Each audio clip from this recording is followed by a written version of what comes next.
दिन में वो एक विनम्र और आज्ञाकारी नौकरानी है, लेकिन रात में वो इंफ्रा क्वीन बन जाती है। उसने अपने मालिक के घर में 100 वर्ग मीटर से भी बड़ा एक सीक्रेट तहखाना खोद निकाला है, जहाँ पिछले 12 सालों से उसका बेटा अविनाश रह रहा है। जब मालिक घर पर होते हैं तो अविनाश तहखाने में चुपचाप रहता है, लेकिन उनके बाहर जाते ही वो घर में बेफिक्र होकर घूमता है। वो न सिर्फ उनके बेड पर सोता है, बल्कि मालकिन के अंडरगारमेंट्स भी चुरा लेता है और उनकी बेटी रिया पर गंदी नजर रखता है। धीरे धीरे उसे लगने लगा कि उसे ही रिया का दामाद बनना चाहिए। यह देखकर अविनाश की माँ उसे फटकार लगाती है कि वो अपनी औकात को समझे। राय साहब की बेटी का दामाद बनने की औकात उसकी नहीं है। वो उसे एहसानमंद रहने की सलाह देती है और कहती है कि नौकरी ढूंढकर उस परिवार के एहसान का बदला चुकाए। लेकिन बिगड़ैल अविनाश माँ की बात नहीं सुनता और भी बेकाबू हो जाता है। वो मालिक के घर पर होते हुए भी बाहर निकलता है और मालकिन को नहाते हुए भी छिपकर देखता है। उसकी माँ उसे ऐसा करने से रोकती है और धमकी देती है कि अगर उसने दोबारा ऐसी गंदी हरकत की तो वो उसे जान से मार देगी। अविनाश कहता है कि वो 20 साल का हो गया, उसने कभी किसी लड़की को हाथ नहीं लगाया, सिर्फ देखने में क्या बुराई है। वो कहता है, मैं तेरा एहसानमंद नहीं हूँ, मैं तो एक अनाथ की तरह हूँ, जिसके पास न बाप है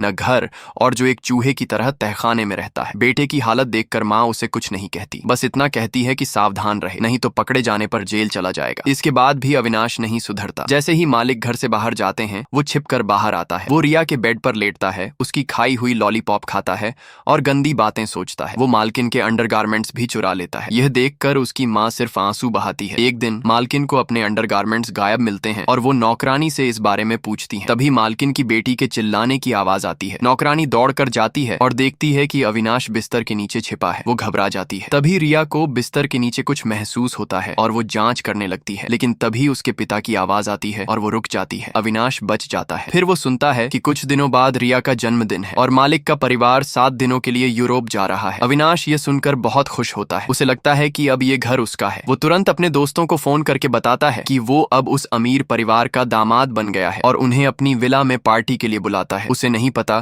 कि यह फैसला उसकी जिंदगी को खतरे में डाल देगा। अगले दिन मालिक का परिवार एयरपोर्ट के लिए निकल जाता है और नौकरानी को घर का ध्यान रखने के लिए कहते हैं। उनके जाते ही अविनाश के दोस्त हवेली पहुंच जाते हैं। वे उसे दामाद बनने पर बधाई देते हैं। अविनाश बहुत खुश होता है और सबको अंदर ले जाता है। तभी उसकी माँ सब्जी लेकर लौटी है और इतने सारे लोगों को घर में देखकर उसे डांटी है। वो कहती है कि अगर मालिक को पता चला तो वे सब जेल जाएंगे। लेकिन अविनाश अपनी माँ को गुस्से में कहता है कि मालिक इतनी जल्दी वापस नहीं आएंगे और वो इस पल का आनंद लेना चाहता है जिसके लिए उसने इतने सालों तक इंतजार किया है। वो धमकी देता है कि अगर उसकी माँ ने दोस्तों के सामने उसकी बेइज्जती की तो वो उसे कभी अपनी माँ नहीं मानेगा। माँ चुपचाप मान जाती है।